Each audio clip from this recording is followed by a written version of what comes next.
أعوذ بالله من الشيطان الرجيم.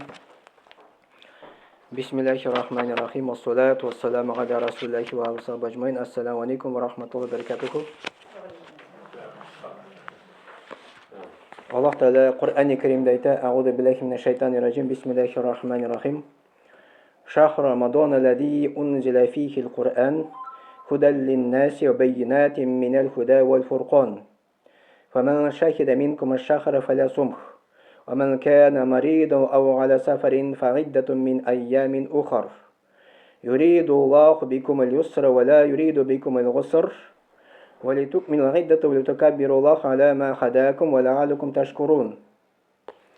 Allah Taala Qur'anda ayta Ramazan oyida qaysi oyda Qur'an indi deydi. Ya'ni Ramazan oyida Qur'an indi. Nishik indi? Ibn Abbas degan zo'r olim, ya'ni bu sahaba bo'la, aytdi, Qur'an 7-ko'kdan 1-ko'kka Qadr kechasida indi deydi.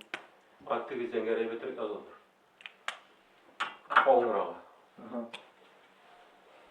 Allah subhanahu taala 7 qat ko'k barliqqa keltirdi. Ular bek zo'r. Mana 7-ko'kdan 7-ko'kda bar Lawhul Mahfuz degan narsa. O'sha 7-ko'kdan 1-ko'kka Qur'an indirdi Alloh taolo. Qadr kechasida. Qadr kechasi qachon? Ramazon oyining so'nggi 10 tunida bo'ladi. Mana o'sha 1-ko'kdan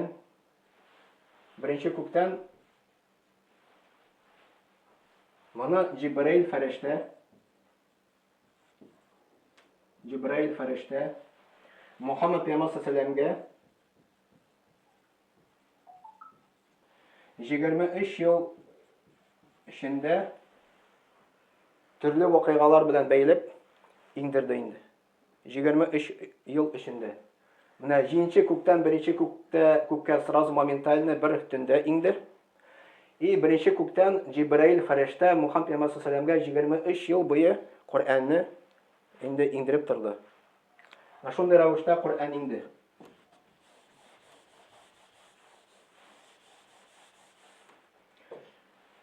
Ham Qur'onga boshlag'ach Muhammad payg'ambar sollallohu alayhi vasallam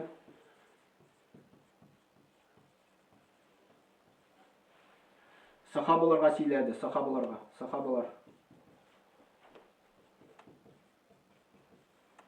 Kim bu sahobalar? Kim Muhammad payg'ambar sollallohu alayhi vasallamni ko'rgan, iymon keltirgan, ham iymonda o'lgan. Sahobalar Muhammad payg'ambar sollallohu alayhi vasallamdan eshitib, uni yozib borganlar.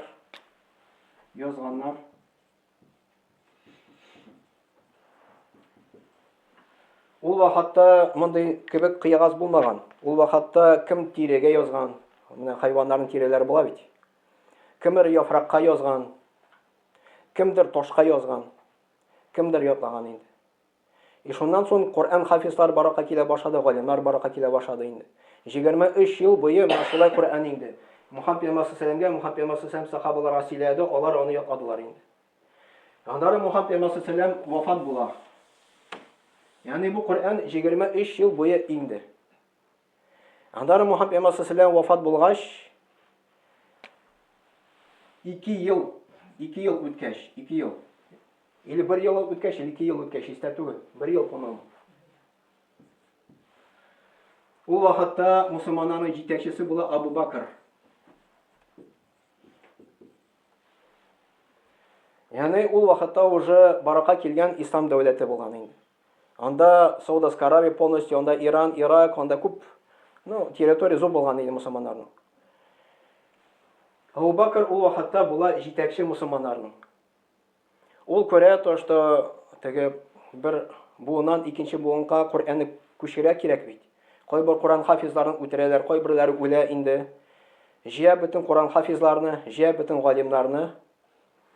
И специально назначает бер язучыны. Onun ismi була Zayd bin Sabit деген. Zayd bin Sabit. Bu sahabe була. Onlar yazara кушалар, ул яза Qur'onni. Yani Qur'onni yazuvchisi bo'ldi birinchi Zeyd bin Sabit diyen sahaba. Onlar galimler, Kur'an hafizlar әйттеләр, уланы язып барды инде. Но нинди рәвештә ул Коръән булды, ул вакытта әлбәттә мондый түгел. Ул вакытта может тиледә язган булганнар, может белмим анысын кайда язганнар булганнардыр. И күчерәләр 4 нусхага инде. 4 экземпляр ясыйлар һәм ислам дәүләтенең төрле почмакка җибәрәләр. Шушы Коръән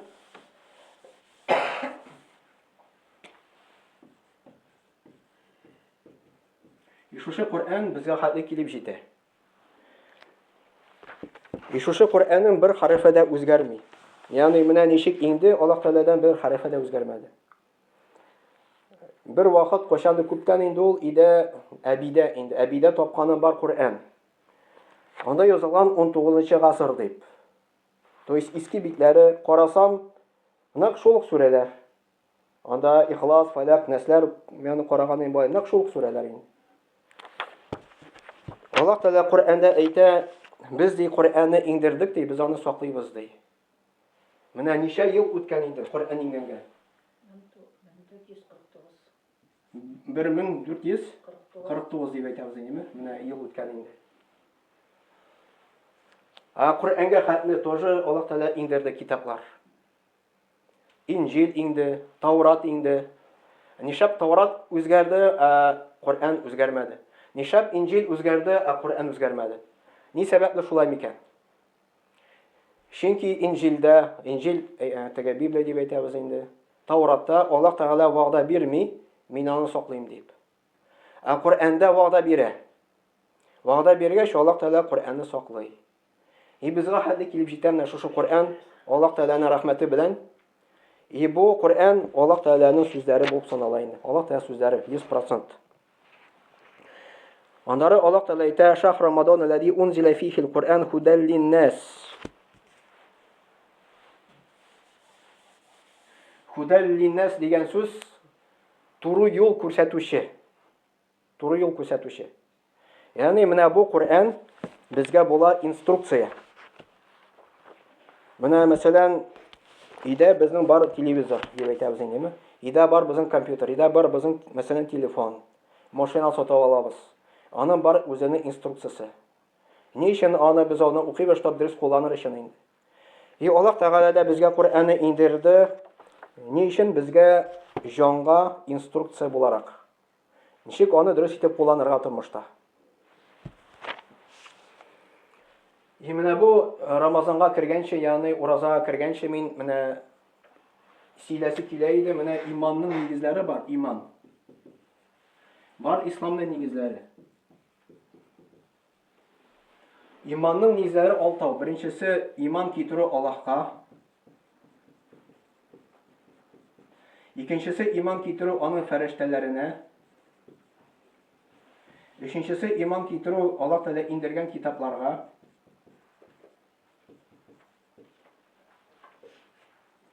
Дүртенчесе иман китерү Аллаһ Тәгалә җибәргән пәйгамбәрләргә.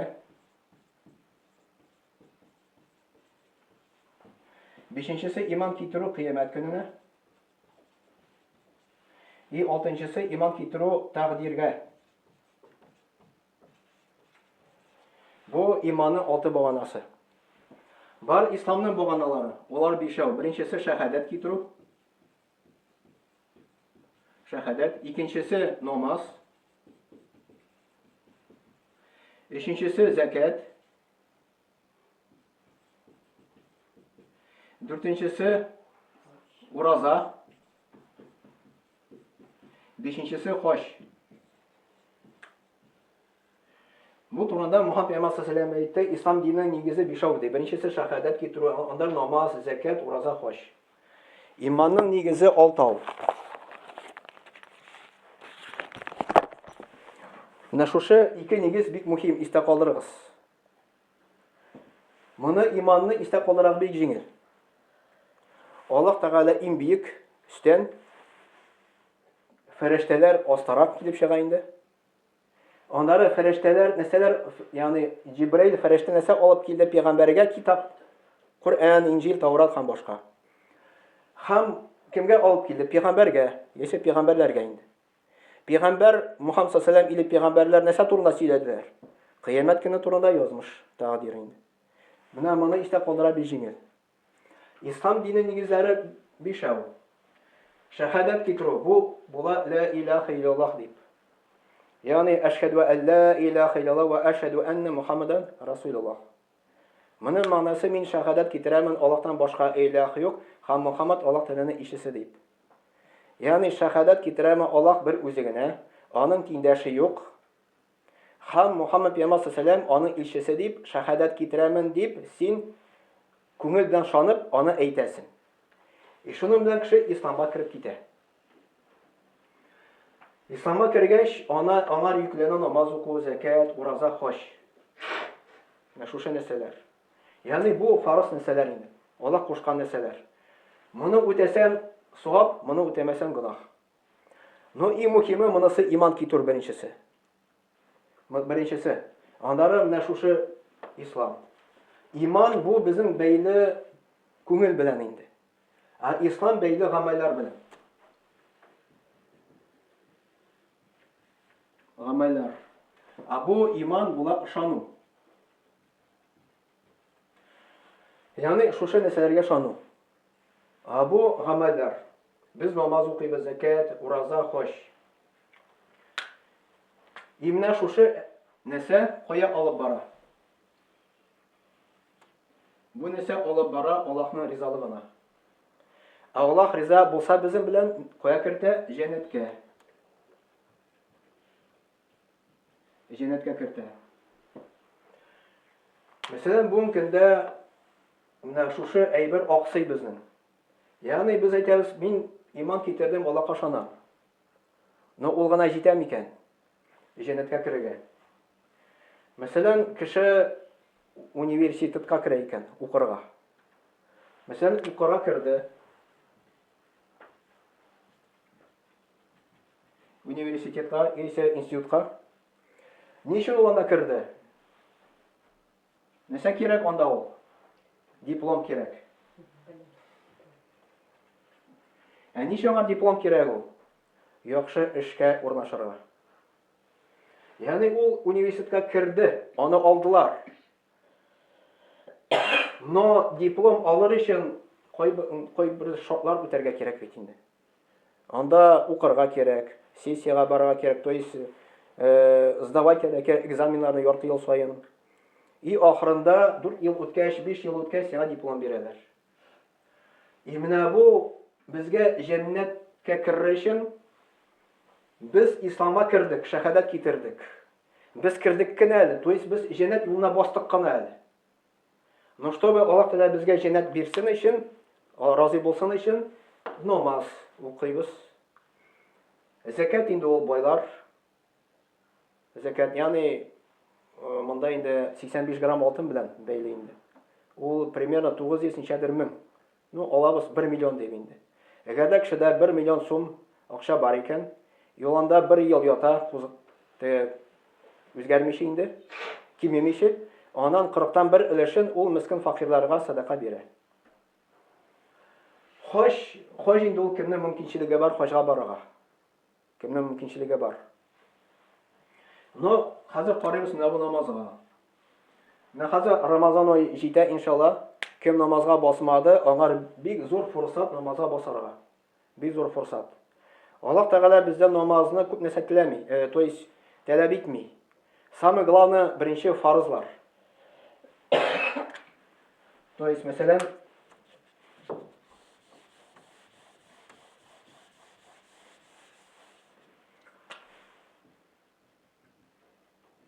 намаз уку дип әйтәбез. Беренчесе килә фарызлар. Аннары килә сүннәт. Аннары килә өченчесе нафилләр. Фарыз намаз вакыт күп алмый. Ул 5 фарыз. Иртәнге намаз 2 рәкат була. 2 рәкат аламыз индеме? Өйлә намазы 4. Икенде намазы 4. Акшам намазы 3. Ястү намазы 4. Бөтен Сибиргә ничә җыела? 17 ме? 17 була. Әйтик ise bir rəkatqa 1 minut gitsə bizim neçə minut olar? 17 minut olar. Plus еще taharat 7 minut olsaq indi 24. 24 minut. Bizim sutkada neçə saat? 24 saat. То есть это килеп чыга 60-тан bir өлешен син алакка багышлыйсың. То есть җимакка керергә артык менә бу минимум. Җимакка керер өчен бу минимум. То есть Аллаһ Тәгалә синең разый икән, җәннәткә керәсең иншаллах. Бу минимум. Сүннәтләрне эшләсәк, Мөхәммәд Пәйгамбәр саллаллаһу алейһи ва сәлләм монда 12 сүннәт килә инде. 12 рәкәгать.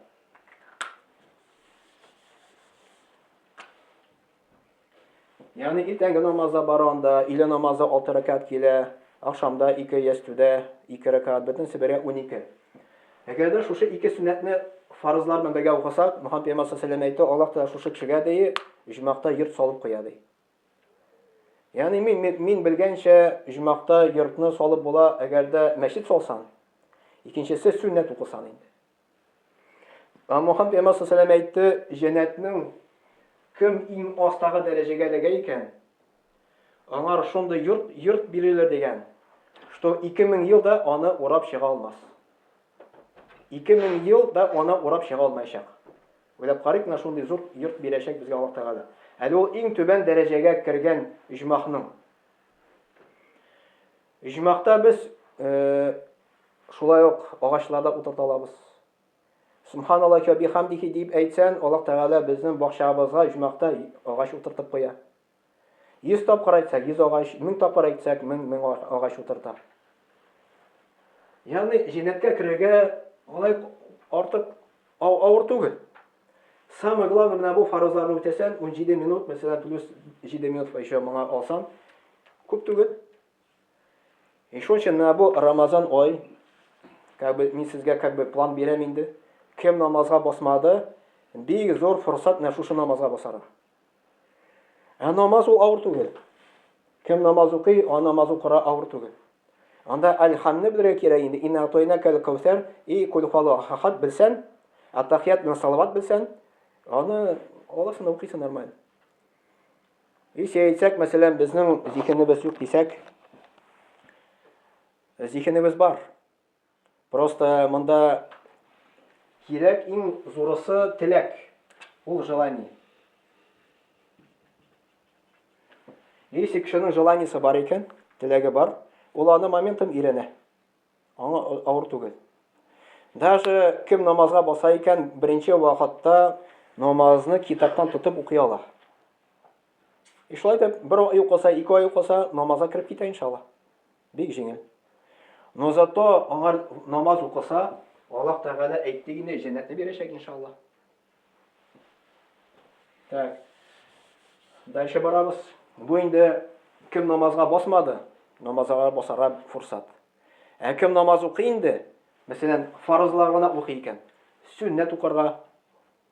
Кем сүннәтләрне укый икән, нафил намаз укырга була. Мәсәлән, Рамазан ай 30 көн, кем шушы фарызлар белән сүннәтне укый икән, Ниде нафил намазлар укырга була. Укырга була духа намазы. Духа намазы ул була кояш чыккач, әзрәк күтәрелгәч, ярты сагать үткәч инде. Аннары духа намазы, вообще нафил намазлар любой намаз укысан була. Була укырга тәһәҗҗүд намазы. Тәһәҗҗүд намазы төнне була инде ул, ястүдән соң.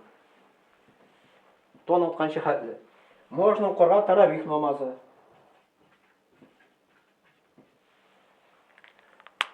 Әгәрдә кеше фарызлар укый, сүннәт укый, нафил укый, менә буларны укый икән, ул Аллаһ Тәгаләгә такын да якыная. Якынайган саен җәннәттә Аллаһ Тәгалә аны иҗмах буенча дәрәҗәсен күтәрә. Иҗмахның баскычлары күп. Иҗмахның ишекләре 8. Тамукның ишекләре 7. Намаз укысак, ураза тотсак, буларны үтәсәк, Аллаһ Тәгалә иҗмахта безнең җәннәттә дәрәҗәне тагын да күбрәк күтәрәчәк иншаллах.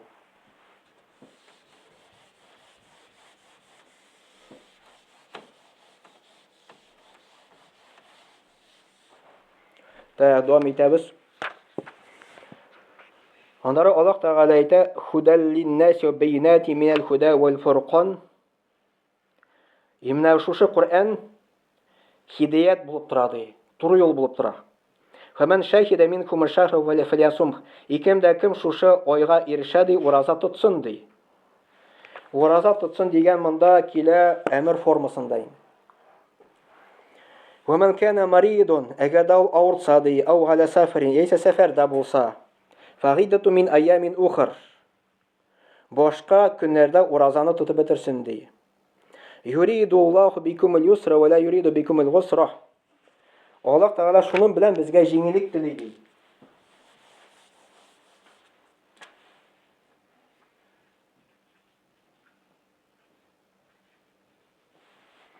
Ничек намаз укуда, ураза тотуда безгә нинди җиңеллек бар микән?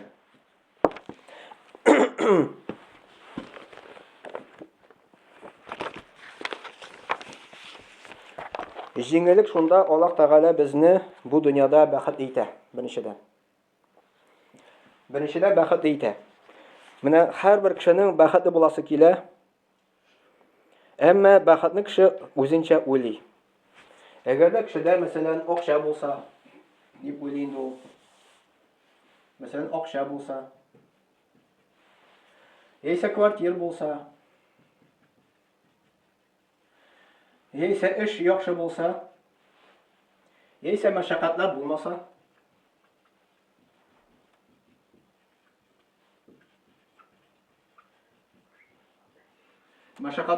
кеше уйлый инде мин бәхетле дип. Ягъни кеше обычно матди яктан бәхет эзли. Квартирада буламы, акчада буламы, эштә буламы, мәшәкатьләр булмаса инде. Әмма Аллаһ Тәгалә Коръән-и Кәримдә әйтә: "Лaqad халaqнал инсана фи кабад". Дизектә без кешене дие мәшәкатьтә бар кылдык ди. Мәшәкатьләр постоянно булачак. Үлгәнче үк.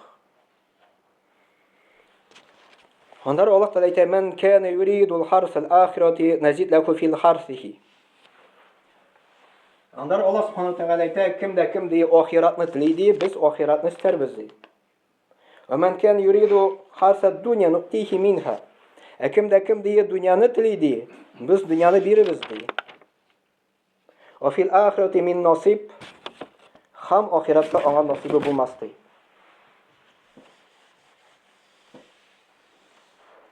Безнең бар дөньяви гамәлләр. Безнең бар ахирави гамәлләр.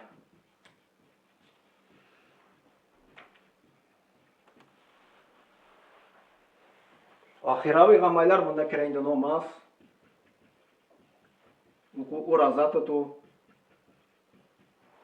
хаҗ кылу. Менә кем дә кем Аллаһ Тәгалә әйтә, дөньяны телейди, без дөньяны биребез ди. Но ахиратта аңар насибе булмас ди. Аннары Аллаһ Субханаһу Тәгалә әйтә: "Мен гамила салихан мин закарин".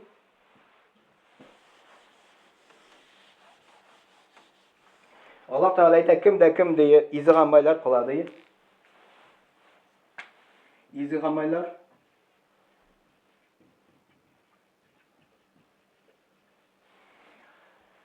Аннары Аллаһ Тәгалә әйтә: "Мин закарин", буламы ул ир кеше, буламы ул хатын-кыз кеше.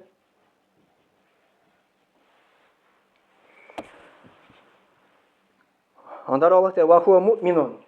Ул иман китергән кеше ди, иман. Иманның баганалары әйтеп 6. Нәрсә дип Аллаһ Тәгалә әйтә? "Фаланухияннаху хаятан тайибатан". Без аңар хуш тереклек дөньяда биребез ди. Хуш тереклек белән дөньяда яшәтербез ди. Хам валанajziyannakum bi ahsani ma kanu ya'malun. Хам әҗирләрен биребез ди.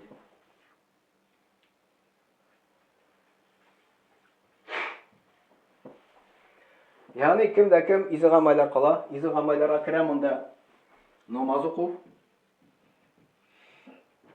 Изге гамәлләргә керә монда ураза тоту. Изе гамалга мөдәккәрә, хош кылу һәм башка.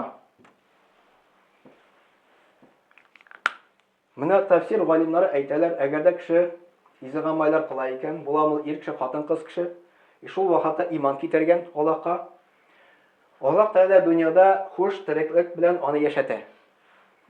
Һәм ахиратта әҗерләрен бирә. Ягъни кеше ике дөньяда да бәхетле була икән. Тәфсир галимнары әйтәләр, хуш тереклек нәрсә ул? Хуш тереклек ул беренчесе күңел тынычлыгы. Күңел тынычлыгы. Икенчесе тормыш белән канагать.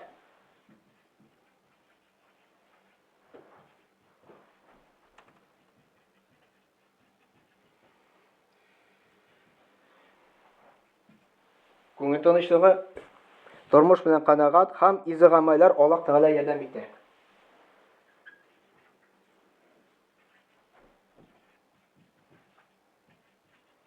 Изе гамәлләр кылуда Аллаһ ярдәм итә.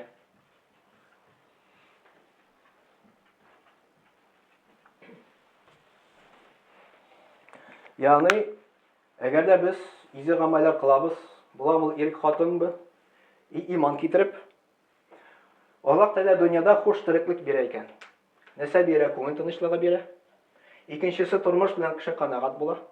Өченчесе изе гамәлләр кылуда Аллаһның ярдәме килә. Менә галимнар, тәфсир галимнары әйтәләр, бәхет менә шунда ди. Бүгенге көндә кешенең бәхетле булыр өчен Аллаһ белән элемтә җитми. Аллаһ белән элемтә ул именно менә шушы изе гамәлләрдә. Әҗерләр бирә дигән сүз бу инде теге дөньяда. Ягъни кем дә кем иман китереп изе гамәлләр кыла икән, Аллаһ Тәгалә ике дөньяда да кешене бәхетле итә икән. Әмма икенче аят килә.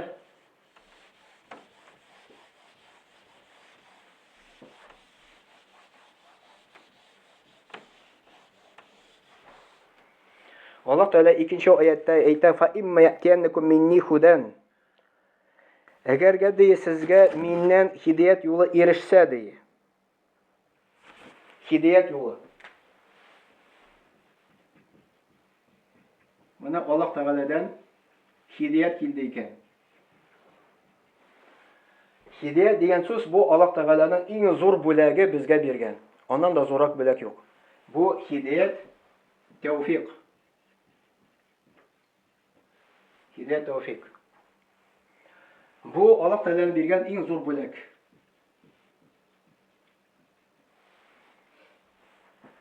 Хидаят дигән сүз бу Аллаһ Тәгаләнең юлы.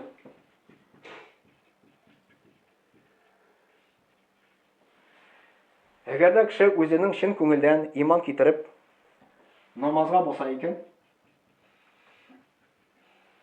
ураза баса икән, ураза чын күңелдән, белегез, Аллаһ Тәгалә сезгә иң зур бүләк бирде. Аннан да зуррак бүләк юк. Иң зур бүләк. Аллаһ Тәгалә әйтә: "Фа имма я'тияннакум минни худан." Әгәр дә сезгә ди миннән хидаят юлы ирешсә ди, "Фаманиттаба худая." Кем дә кем шушы хидаят юлы белән бара ди, кабул итә аны. Ну, менә мәсәлән, ашта вагаз сөйләделәр. Сиңа хидаят иреште Аллаһ Тәгаләдән. Син аны кабул иттең. Фәлә ядиллу, Аллаһ Тәгалә әйтә.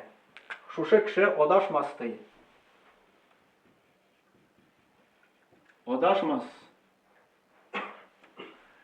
Ягъни Аллаһ Тәгаләдән хидаят иреште. Син анадан намаз укырга кирәк, Аллаһ Тәгалә бар ураза тотарга кирәк, аны кабул итеп алдың. Аллаһ Тәгалә дөньяда нәрсә бирә сиңа? Син адашмыйсың. Адашмыйсың, рухи яктан адашмыйсың. Аннары Аллаһ Тәгалә әйтә: "Вала яшқа." Вала яшқа дигән сүз бәхетсез булмас.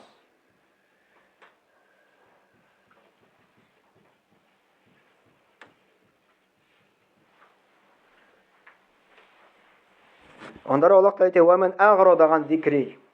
Аннары дәвам итәбез иншалла, менә бу турыда аңлатасы килә. Yani менә кемдер монда вагызга килде, или ашта ишетте икән. Аллаһ Тәгаләнең юлына басты икән, намаз укый башлады. Аллаһ Тәгалә аңа дөньяда бирә, нәрсәне адашмый рух яктан беренчедән, икенчесе бәхетсез булмый дигән.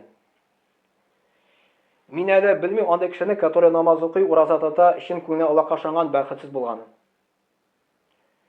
Менә Аллаһ Тәгалә вәгъдә итә, ул кеше адашмый һәм бәхетсез булмый ди. Ва әмма Аллаһ Тәгалә әйтә: "Ва ман а'рада ан зикри". Кем шушыннан ди? Ягъни менә шушы Аллаһның юлыннан баш тарта ди. Баш тарта. Ягъни аңар хидият тәүфик иреште. Ашта буламы, монда буламы? Ул аны да намазга басасы кирәк икәнен. Әмма ул аны кабул итмәде. Бу Аллаһ Тәгаләнең сүзләре Коръәндә әйтә. Фа инна лаху маишатан донкан. Аның тормышы була донкан ди. Хәзер аңлатам нәрсә дигән сүз бу. Аның тормышы була донкан.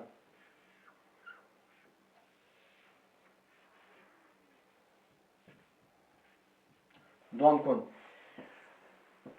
Донкун дигән сүз тяжкая, депрессивная, стесненная жизнь дип килә инде. Переводится шулай. Тяжкая, депрессивная, стесненная жизнь. Ва нахшуру йомал кыямати агма. Һәм кыямәт көне без аны сукыр килеш бастырыбыз ди. Тоха сурәсе 124 аят. Тоха сурәсе 124 аят. Һәм моны однокоренной сүзе бар. Донкан дигән сүз, моның бар однокоренной сүзе. Дункатон. Дункатон. Бар еще однокоренное слово дунак дигән сүз.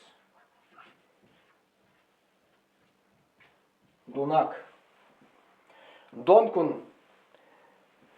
Әйтегенде перевели тяжкая, депрессивная, стесненная жизнь. Дункатун була заложенность носа дип атала. То есть менә монда манка тулды, что уже башка китте. Уже все, до невозможности инде. А дунак дигән сүз бу симез кеше. Аңар ит тулган, что ул шартларга үзе шартлы инде дигән сүз инде. Ни өчен шулай Аллаһ Тәгалә әйтә донкан, нәрсә ул донкан? Әгәр дә ул диннән баш тарта икән, килә проблемалар. Килә проблемалар. Әгәр дә ул хидият тәүфикка басса, мәсәлән, намазга басса, проблема киләме? Килә, аңарда килә. Моңарда килә. Икесенә дә килә. Но вопрос не в том, что сиңа проблем килә. Вопрос в том, что син ничек чыгасың оннан шушы проблемадан. Ничек шушы проблеманы решать итәсең син аны. И ничек син аны кабул итәсең шушы проблеманы. Проблема ул була, мәсәлән, гаиләдә дип әйтәбез. Гаилә проблемасы. Проблемалар күп булар. Сәламәтлек проблемасы. Өченчесе эштә проблема. Аны сокращать иттеләр мәсәлән. Дүртенчесе, бишенчесе күп булар проблемалар инде. Менә бу заложенность донка дигән, аны проблема, гаилә проблемасы килде. Раз, бер булды. Сәламәтлек проблемасы килде, тагын берәү. Сәламәтлек проблемасы килде. Эштә проблемасы килде, тагын берәү. То есть заложенность носа дигән сүз, ул менә тула, менә шулай итеп. То есть имеется в виду, менә шушы проблемалар тула. Что лопнуть готов дигән сүз инде, шушы проблемадан инде. Нишәргә белми тормышта инде. Менә тула шулай итеп. Кемгә килде хидият тәүфик, ул аны кабул итте, намазга басты. Аны нәрсә була? Ул аны кабул итә. Мөхәммәд пәйгамбәр саллаллаһу алейһи әйтте, иманны кешенең ди, халаты бер кашан да проигрышта булмый ди. Әгәр дә аңар, мәсәлән, шатлык синеш килә икән, ул шатлана, ул аңа шөкр итә ди. Әгәр дә бер нинди авырлык килә ди, аңар сабыр итә ди. Бу да аны өчен хәерле ди. Шуның өчен Мөхәммәд пәйгамбәр саллаллаһу алейһи әйтте, мин гырит гаҗәпләнәм, то есть аптырым ди мусульманның иманны кешенең халатына ди. Нинди генә нәрсә булмасын, мәсәлән, килде шатлык, аңар шөкр итә. Килде проблема, сабыр итә. Бу аның өчен хәерле ди. Шушы проблемадан ул аны чыгып китә, аңар күңелгә тынычрак була намного. Намного тынычрак була, чем шушы кешегә. Шушы кешенең тулды, ул аны ничек решать белми. Шуның өчен күп кешеләр үзенә кул сала. Шуның өчен күп кешеләр ул психологка бара. Шуның өчен күп кешеләр аракыга эчәргә тотына. Ни сәбәпле? Шушы проблемалар җыелды. Чөнки Аллаһның динен кабул итмәде. Аллаһ та кушкан буш яшәмәде. Менә шушы әйбер Аллаһ Тәгалә әйтә: "Юридуллаху бикумул юсра", сезгә җиңеллек телим ди.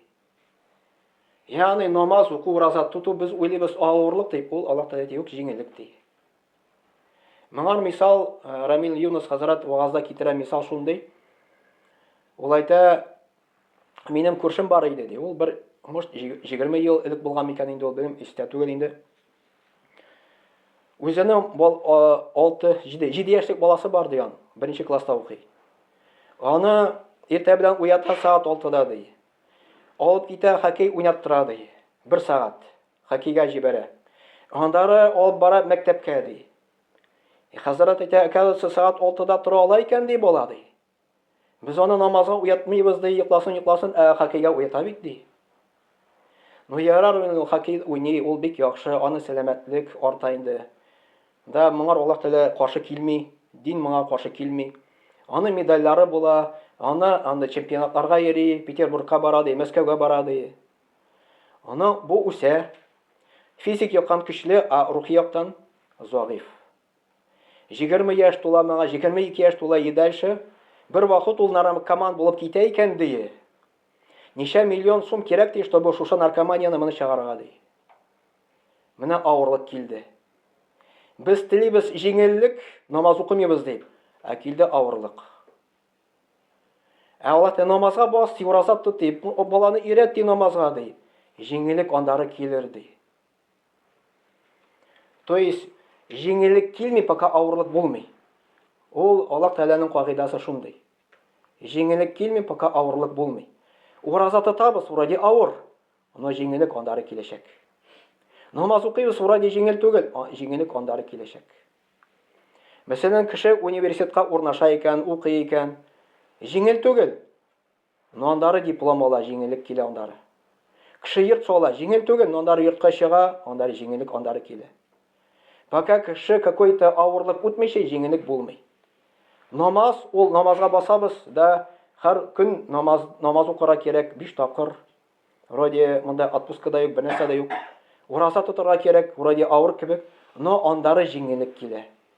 Аллаһ Тәгалә әйтә, шуның белән мин сезгә җиңеллек телим ди, авырлык теләмим ди. Һәм кыямәт көндә кем шушы динне кабул итмәде икән, теге дөньяда кыямәт көндә авыр булачак. Аллаһ Тәгалә Коръәндә әйтә, без аны ди сукыр килеш бастырабыз ди.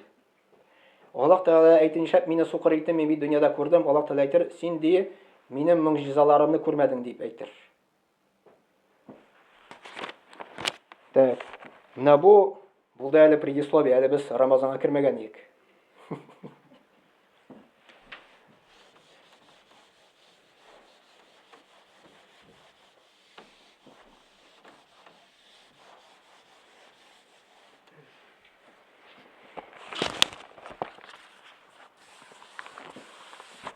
Без, мәсәлән, Аллаһ Тәгаләгә шөкр итәргә тиеш. Аллаһ Тәгалә әйтә: "Ва ин тагуду ниматаллахи ла тухсуха".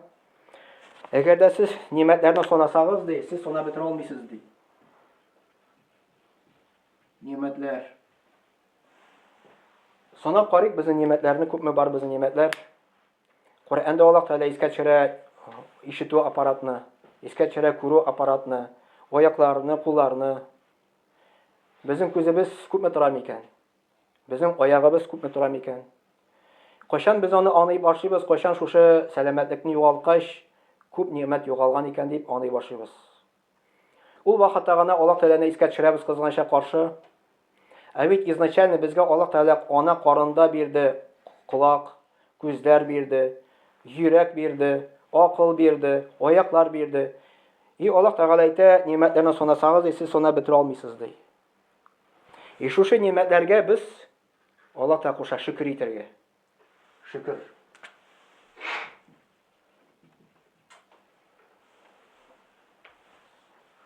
Bir kitapta галимнар язганнар, шөкер буенча кеше бүленә 5 төргә. Беренчесе ниъмәтне танымый. Бу шөкер итми. Ниъмәтне танымый. Икенчесе ниъмәтне таный, но ниъмәтне бирүчене танымый. Аллаһны танымый. Бу да шөкер итми. То есть ниъмәтләр бар, күз ниъмәте, колак ниъмәте, аяк ниъмәте бар. Вообще ниъмәтләр күп алар. Беренчесе ниъмәтне танымый, икенчесе ниъмәтне таный, но шөкер Аллаһ Тәгаләне танымый. Бу да шөкер итми. Өченчесе тере. Ниъмәтне дә таный, Аллаһны да таный. Әмма шөкер итми. Шөкер итми. Бу да шөкер итмәүче санала. Дүртенчесе. Ниъмәтне таный, ниъмәтне бирүчене таный, шөкер итә.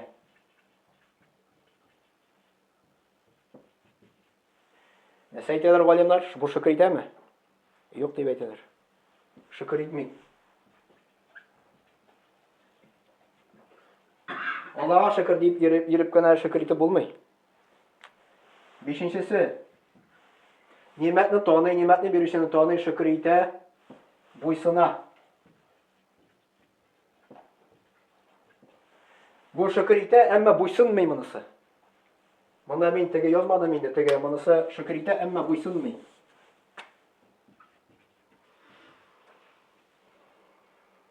Буйсынмый. Бу буйсына. Буйсына дигән сүз менә әйттек инде. Ислам баганалары бар. Намаз уку, ураза тоту, хаҗ кылу менә шушы буйсына. Галимнар әйтә менә шушы буйсына ди. Буйсынган той шөкер итә ди. Шөкер итсә, Аллаһ Тәгалә нәрсә вәгъдә итә кешегә? Шөкер итсә, Аллаһ Тәгалә ниъмәтләрне өстим ди. Ниъмәтләр өстәлә. Әгәр дә кеше менә шушы бишесен үти икән, намазга баса икән, ниъмәтләр өстәлә. Әйттек без ни ниъмәтләр өстәлә? Күңел тынычлыгы баракат илә. Күңел тынычлыгы. Күңел тынычлыгы күпме бәясе аның? Врач бирә аламы? Или аптектан сатып ала буламы? Юк, бер көн сатып ала, аны Аллаһ бирүче. Намазда без күңел тынычлыгын табабыз. Уразада без күңелнең тынычлыгын табабыз. Хаҗда без күңел тынычлыгын табабыз. Шулай бит? Хаҗ кылучылар бар бит монда. Хаҗда күңел тынычлыгы килә, намазда күңел тынычлыгы килә. Но безнең намазыбыз нинди дәрәҗәдә?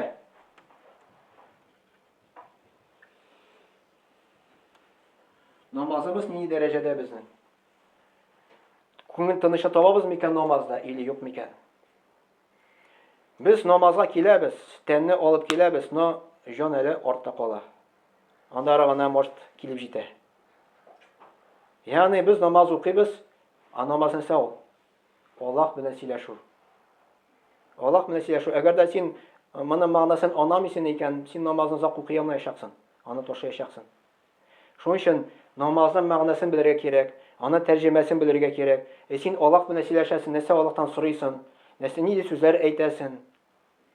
Намазга баскач, без Аллаһ белән элемтәгә керәбез. Аллаһ белән элемтәгә керү ул күңелгә тынычлык китерә. Моңа дәлил Коръәндә Аллаһ Тәгалә әйтә, күңелнең тынычлыгы ди, ул Аллаһ Тәгаләне искә төшерү ди. Бер хәзрәт бер вагызда сөйли. Ул хәзрәт әйтә, миңа бер кеше килде ди. Самолетта очарга куркам ди. Хәзрәт аңар китап тоттырды, Крепость мусульман дигән инде. То есть дугалар китабы. Бу укый, что-то хәзрәт ди булышмый ди. Куркам барыбер самолетта очарга ди. Хәзрәт әйтә, күп итеп укы ди. Укый. Менә аңалары сеңде моңар. Менә хәзер инде була ди. Менә хәзер тынычландым инде ди. Менә хәзер үлсәм дә була инде ди.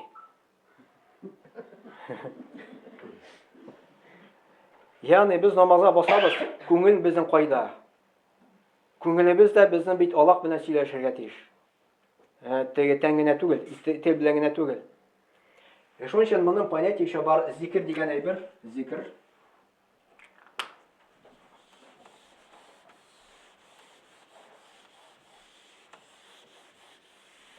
Аргансыздыр индеме? Юкмы? Зикр дигән понятие бар. Зикр Аллаһ Тәгаләне искә төшерү. Аллаһны искә төшерү. Ул 3 төргә бүленә. Беренчесе тел белән, икенчесе күңел белән, өченчесе тел белән һәм күңел белән. Тел белән дә әлбәттә, конечно. Тел белән иң самый түбән дәрәҗә. Тел белән иң самый түбән дәрәҗә. То есть без тасбих алдык, субханаллах, субханаллах дип әйтәбез, үзебез сөйләшәбез бер кеше белән инде. Телебез безнең Аллаһ Тәгаләне зикр итә, үзебез абзар турында уйлыйбыз мәсәлән. Или башка әйбер турында уйлыйбыз инде. Галимнар әйтәләр, тел белән итсәң күңел белән булмаса, ул вакытта да савап була дип әйтәләр. Әмма ул күңелгә тәэсир итми. Күңел белән инде ул мәсәлән табигатька чыктың икән, урманны күрдең, матурлыгын күрдең, или сабый баланы күрдең, сокланасың мәсәлән. И Аллаһ Тәгаләне искә төшерәсең күңел белән инде. Тел белән күңел белән ул икесе бергә. Әйтәм субханаллахи дип, Аллаһ Тәгалә бөтен кимчелекләрне пар субханаллахи дип. Ягъни тасбихны алабыз, әкрен тартабыз субханаллахи дип. Күңел арткылы керә, субханаллахи күңел арткылы. Әлхамдулиллахи күңел арткылы. Ул вакытта күңелгә тәэсир итә. Күңелгә тәэсир иткәч, ул вакытта күңел тынычлана. Күңел тынычлана. Күңел тынычлана, беренчесе, икенчесе катылыктан йомшара. Аллаһ Тәгалә Коръәндә күңелләребезне китерә, каты күңелләрне таштан да катырак ди. Даже хатта таш астыннан да сулар ага ди. Даже таштан да катырак дип китерә күңелләр. Күңелне йомшарта, чын күңелдән, ихлас күңелдән, хушук белән Аллаһ Тәгаләне искә төшерү.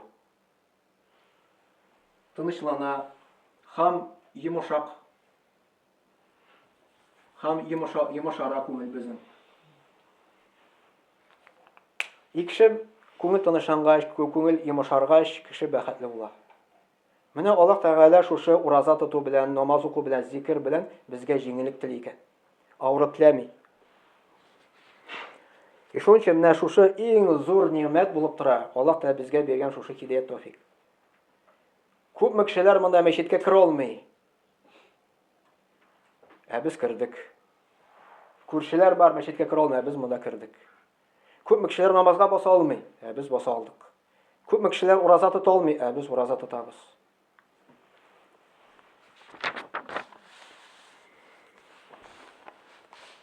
Безнең күпме вакыт әле? Бар. Ага.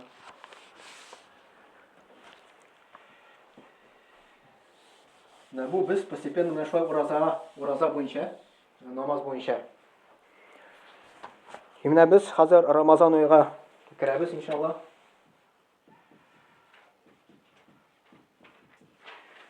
Нинди нәрсәгә игътибар бирергә кирәк? Иң беренче. Хадис килә Мухаммад пәйгамбәр саллаллаһу Ихтеним хамсын кабла хамсин. 5 нәрсәнең кадерен бил, 5 нәрсә килгән шәһәтле. 5 әйбер. Беренчесе тормыш. Тормышның кадерен бил, үлем килгән шәһәтле. 5 нәрсә дип килә. Икенчесе сәламәтлек.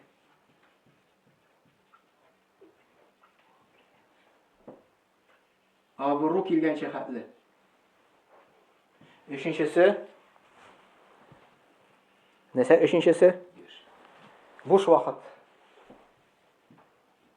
Буш вакыт.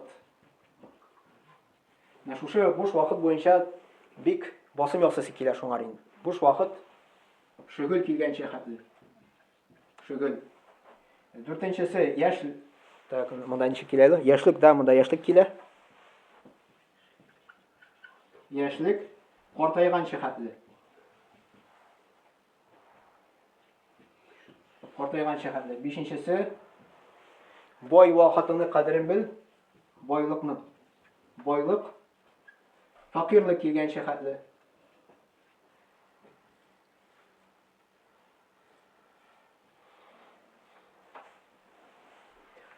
Ничек кадерен бел дигән сүз. Ягъни Аллаһ Тәгалә сиңа әле үлем килмәде, әле җаның тәнендә, син Аллаһны искә төшерә аласың. Син зикр тасбихлар әйтә аласың. Куллан тормышыңны Аллаһ Тәгаләнең юлында. Әүлгәч уже куллана алмыйсың. Сәламәтлек. Сәламәт вакытта син мәчеткә килә аласың, вагыз тыңлый аласың, мәдрәсәгә бара аласың, укый аласың, зикерне дә яхшы, ә сәламәтлек киткәч мәчеткә килә алмыйсың. Күпме кешеләр җәмәгать намазга йөри алмыйлар. Шул авыру сәбәпле аяклары йөрми. Ә сәламәт вакытта мөмкинчелек булды, йөри алган, ягъни шәп йөрмәде мәсәлән. Кадерен белмәде дигән сүз. Менә сәламәтлекнең кадерен бел дигән сүз Аллаһ Тәгаләнең юлында куллан сәламәтлекне. Аллаһ Тәгалә сиңа аны әҗерен бирер иншаллах. Буш вакыт. Обычно кеше бик шөгыльдә була бит инде, ну кай вакытны буш вакыт була. И безнең кулыбыз обычно кая телефонга сузыла. Кемнәр пультка сузыла. Картлар инде ул может карара телевизор карага инде. Яшьрәк инде обычно телефонда үткәрә. Ну яра, мәсәлән, телевизорда карыйк, мәсәлән, футбол карыйбыз, хоккей карыйбыз. Да ул хәләл, ул харам түгел. Буланы карарга. Но еще харамны карасаң, тем более еще гынахта языла әле. Ну давай возьмем хәләл дип әйтәбез. Хоккей карадың син, футбол карадың син 2 сәгать. 22 кеше бер туп артына чабып бери. 2 сәгать үтте, ә нинди файда алдың син аннан? Син аны ахырында да карый аласың, мәсәлән. Нинди счетны карый аласың да, шунда сүндерәсең. Ә 2 сәгать буе карадың, ә син шушы буш вакытны куллана ала идең Аллаһ юлында. Мәчеткә килеп, намаз укып, ураза итеп, зикр тасбихлар әйтеп инде. Башка кешегә ярдәм итеп менә шулай. Но вакыт үтте, кире кайтарып булмый. И шушы вакыт безнең бик кадерле була Рамазан айда, бик кадерле. Шушы Рамазан айының вакытын кулланыйк Аллаһ юлында. Яшьлек, яшь вакытта синең көчең дә бар, зиһен дә бар, мәдрәсәдә укыясың, мәчеткә килә аласың. Картайгач уже мондай әйбер китә синнән. Андай изелек кыла алмыйсың. Байлык, бай вакытында мәчет сала аласың, юллар төзи аласың, ифтар үткәрә аласың, садака бирә аласың, но куллан ишкында икән байлык, син моны эшли алмыйсың. Шунча Аллаһ юлында куллан дигән сүз. Менә бу буш вакыт буенча.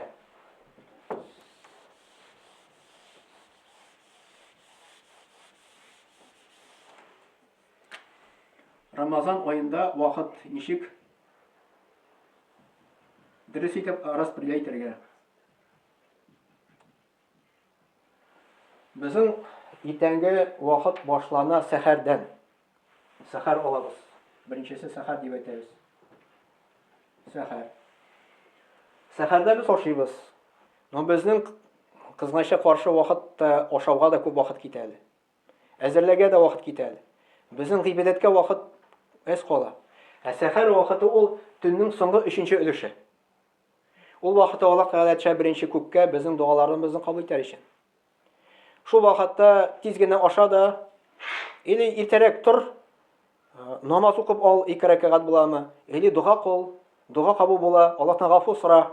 Шул вакытта куллан шушы вакытны. Сәхәр вакытын куллан дигән сүз. Андары икенчесе иртәнге намаз. Намаз иртәнге.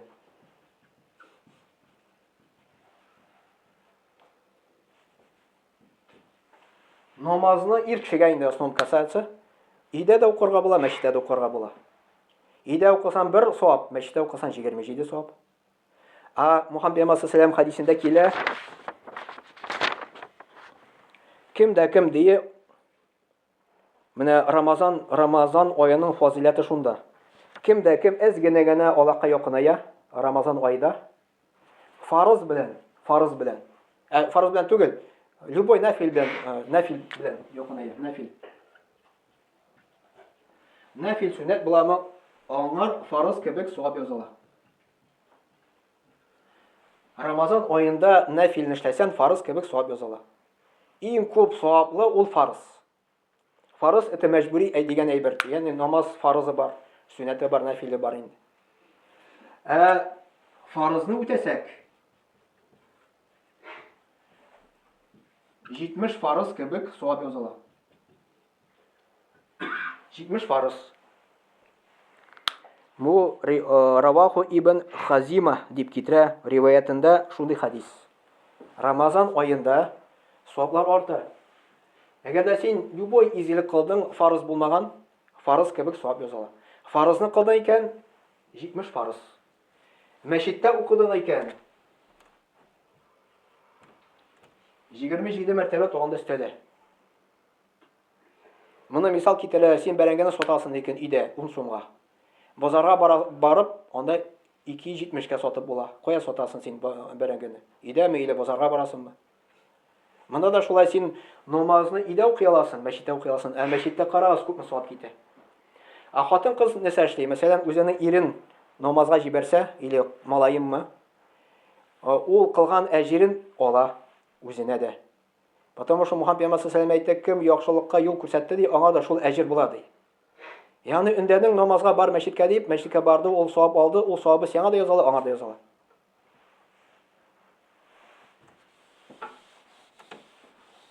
Пәйгамбәр Мухаммад пәйгамбәр саллаллаху алейһи ва саллям әйтте, кем иртәнге намазны ди мәчеттә укый, мәчеттә төне буе укыган кебек савап языла ди, төне буе укыган кебек. Менә кем мәчеттә намазны укый, иртәнге намазны ир кеше төне буе намазны укыган кебек савап языла. Ястүне укысан, ярты төн кебек ди. Әгәр дә иртәнге намазы да ястүндә укысан, шитай яртыны өстәсән бер төнгә, төн ярым килеп чыга. Так, өченчесе, иртәнге намазның вакыты үтте. Монда килә промежуток, кояш чыгар алдыннан. Монда була дуга кылу. Дуга. Монда була зикрләр әйтү. Монда була Коръән уку. Коръән уку буенча бу Рамазан айы Коръән айы. Күбрәк безгә билгеләргә кирәк Коръән уку буенча. В основном кем Коръән укый белә, 30-га бүләбез. Рамазан айының 30 көн бит инде. Бер җүз укысак бик яхшы булыр иде. То есть 30-дан бер өлешен. Зикр, Коръән уку. Дүртенчесе кояш чыкканчы хәтле, кояш. Кояш чыга. Плюс 30 минут үтә. Бер сөңге күтәрелгән дип килә инде монда. Монда укый намаз. Ташик, не намаз әле, исемен тор. Ну, духа намазы. Анда икенче исеме килә анда. Ишрак намазы, ишрак намазы дип атала.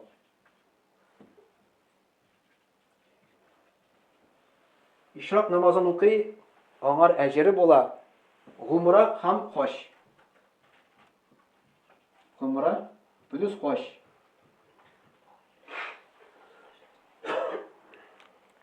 Ягъни Мухаммад пәйгамбәр саллаллаху алейһи ва саллям әйтте, безне кызыктырып. Кызганычка каршы кеше савапның кадерен белми ни өчен? Чөнки савапны тотып карап булмый аны. Әгәр дә моны акчалата куйсан, мәчет тулыр кеше. Теге акча бирә башласаң, һәр намазга монда 1000 сум бирсәң, көнә 5000 булыр икән.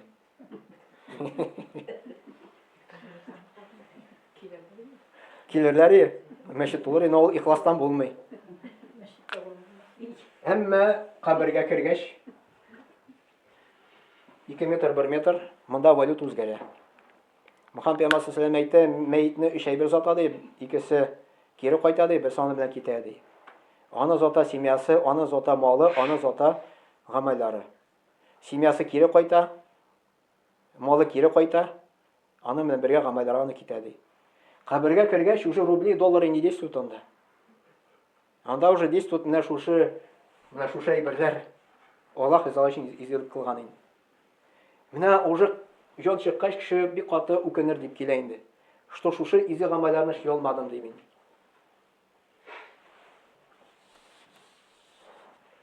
Так, ондары духа намазы укысаң була. Мөхәммәд пәйгамбәр саллаллаху алейһи ва саллям әйтте, духа намазы буенча бездә 360 бун бар ди. Һәр буны өчен без садака бирергә тиеш ди. Субханаллах дип әйтү, анда зикрләр әйтү, ул садака була ди, тоже санала. Но бөтенесе алыштыра ди духа намазы ди. 2 рәкәт духа намазы. Ул кыяш чыккач инде. Бу нәфил намазлар, бу мәҗбүри намазлар түгел. Андары илә намазы. Илә намазы. Илә намазы тоже килергә кирәк, мәчеткә килеп намаз укырга. Ир кеше, хатын-кыз илә укый инде, анын савабы анда күбрәк, ир кеше монда килеп укый. Илә намаз белән икенде арасы әзрәк йоклап алырга кирәк. Бу Мухаммад пәйгамбәр саллаллаһу алейһи сөннәте. И даже без йоклаган вакытта ниятләсәк пәйгамбәр саллаллаһу алейһи сөннәте дип, безгә йоклаган өчен дә савап языла. Сөннәткә дип ниятләсәк, будто без пәйгамбәр саллаллаһу алейһи сөннәтен үтәгән кебек тә савап языла ише. Аллаһ пәйгамбәр саллаллаһу алейһи шафагаты артача кыямәт көндә ише. И поэтому йокы алдыннан, любой вакытта бисмиллахи дип утны сүндерәсең Аллаһ ризалыгы өчен, йоклаган өчен дә сиңа савап языла. Икенде белән акшам арасы дуга вакыты ул вакытта. Ифтарлар вакыты саммиты, ифтар әзерлиләр. И ифтар алдыннан бер 5-10 минут калгач кулны күтәреп дуга сорыйк. Үзебезгә нәрсә кирәк? Вообще көне буе Аллаһтан дуга сорасаң була. Но сам яхшы вакыты 5-10 минут калгач ифтар алдыннан. Акшам укыйбыз монда, нужно монда килерәк укырга инде. Ифтарлар мәсәлән. Ифтарлар буенча да савабы күп. Ничә кешене син ифтар кылдыртасың? Шул кешеләрнең син савабын аласың, ураза тоткан савабын аласың. Һәм алардан кимеми. 30 кешене син ашаттың икән, ифтар кылдырттың, 30 кешенең уразасының савабы сиңа язылыр, алардан кимеми. И поэтому бар понятие ифтар дигән, бар понятие ашату. Ике мәсьәлә, ике әйбер. Шуның өчен тырышырга кирәк, иң самый мөһиме ифтар кылдыртырга. Мәчеткә финиклар бирергә. Ашату уже аны өчен аерым савап килә. И поэтому, мәсәлән, Мәккәдә була, Мәдинәдә була, анда тырышалар күбрәк финиклар белән теге торатырга. Кефир бугай тораталар анда. Теге бер кардәш сөйләде, теге тоже Рамазан айда булган микән? Бер араб белән утырдык ди бергә ди. Авыз ачтык ди, финик белән теге кефир. Мәйтәм, сине пока калдырам, кая барасың дип сорый ди. Мәйтәм, кафега ашарга ди. Ул әйтә, что тебе-то недостаточно, что дип сорый ди. Ашау буенча да тоже әйтәсе килә, тырышырга кирәк, как все-таки этот 3тән 1 өлешен алышарга инде. 3тән 1 өлешен. Ризык 3тән 1 өлешен, нәрсә, жидкость 3тән 1 өлешен һава калдырырга.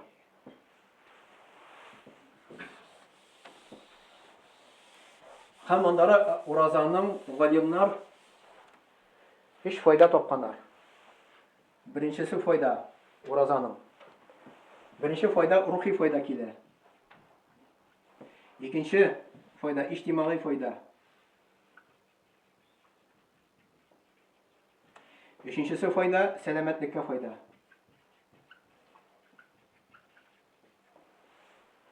Галимнар ураза тотуның 3 файда тапканнар. Рухи файда монда тақвалык арта.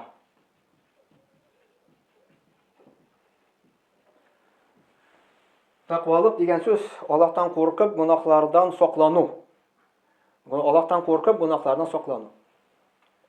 Ничек тақвалык арта? Син ураза тотасың, син бит инде ашамыйсың, эчмисең, ни өчен? Аллаһ ризалыгы өчен. Ну син можешь теге кеше күрмәгәндә ашарга, но син ашамыйсың. Ни өчен? Потому что Аллаһ сине күрә. И шуның өчен синең шуның белән тақвалыгың арта, Аллаһтан курку хисе арта. И рекомендуется балаларны да шулай итеп өйрәтергә уразага. Пәйгамбәр саллаллаһу алейһи 7 яшьтән 10 яшькә хәтле намазга өйрәтегез ди. Шулай уразага да өйрәтергә кирәк. 7 яшьтән мәсәлән ураза тоттырасың примерно 50-гә хәтле дип әйтәбез. Ну ярты көн. Ну чуть-чуть кына инде, мәсәлән, берничә көн. 8 яшь тулгач можно атнага бер тапкыр. Выходной көннәрдә инде. 9 яшь тулгач, мәсәлән, бер атна или 10 көн. 10 яшь тулгач тагын күбрәк инде. Менә шулай постепенно. Постепенно өйрәтсәң, ул вакытта ул аңар җиңел була. Андары сабырлык арта. Сабырлык арта. Менә балаларны особенно өйрәтсәң, аларның сабырлыклары арта. Без нәрсә өчен без ашамыйбыз, эчмибез? Аллаһ ризалыгы өчен. Şunun için Allah Teala ayta, men onun için ayırım төлeyecekmen diye kıyamet günde diye. Nese bilen Ar-Royan degan jumoq bilan inşallah bizni Allah Teala bo'laklashak kıyamet günde. Sabırlık orta. Allah Teala'ga muhabbet orta. Allah Teala'ni yarata başlayız ko'proq. İctimai foyda. İctimai foyda birdemlik orta Müslümanlar arasında. Birdemlik. Tatuluk. Bir-birisine muhabbet orta Allah rızalığı için.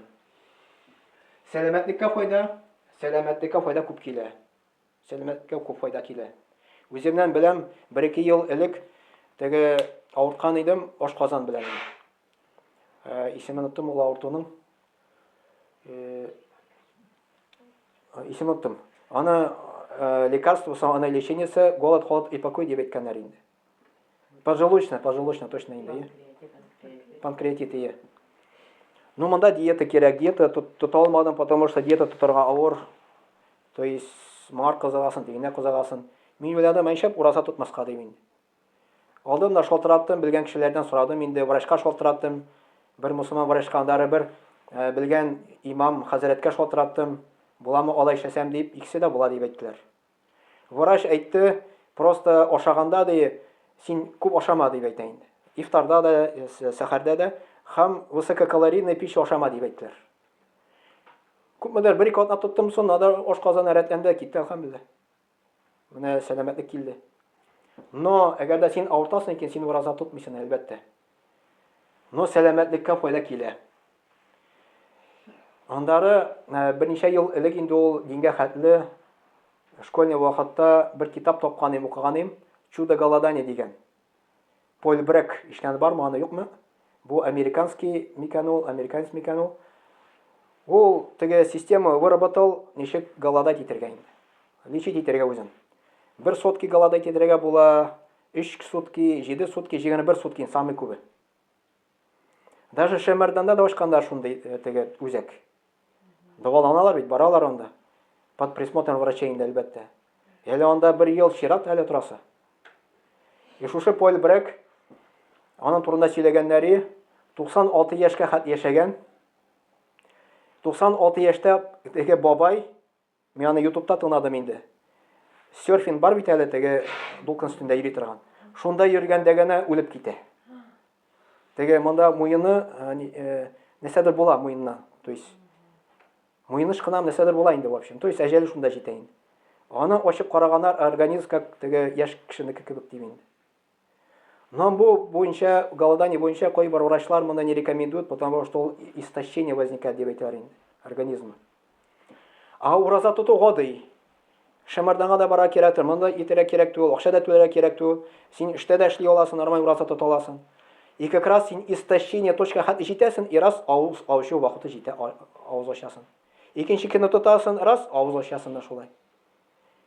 И менә Аллаһ Тәгалә безгә шуның арткылы иншалла рухи файда да бирә, иҗтимагый файда да бирә, сәламәтлеккә дә файда бирә иншалла. Шуның белән инде мин тамамлыйм. Силәгәмдер иншалла. Субханак ва бихамди ашһаду ан ла илаха илля анта астагфирука ва атубу илейк. Дуа кылыйк. Бисмиллахир-рахманир-рахим. Вассалату вассаламу аля набийина Мухаммадин ва аля алиhi ва сахбихи аджмаин. Аллаһумма тaqabbal минна иннака антас самиул алим ва туб алейна иннака ат-таввабур рахим. Я Рабб, Мавлам, шушы вагазларыбызны кабул ит, Раббым, безгә һидаят, тәүфик бир. Үзебезгә дә, үзебезнең балаларыбызга да, оныкларыбызга да, туганнарыбызга да, авылдашларыбызга да. ربنا هب لنا من أزواجنا وذرياتنا قرة أعين واجعلنا للمتقين إماما ربنا آتنا في الدنيا حسنة وفي الآخرة حسنة وقنا عذاب النار وصلى الله على نبينا محمد وعلى آله وصحبه أجمعين برحمتك يا أرحم الراحمين. Ya Allah rahmet olsun.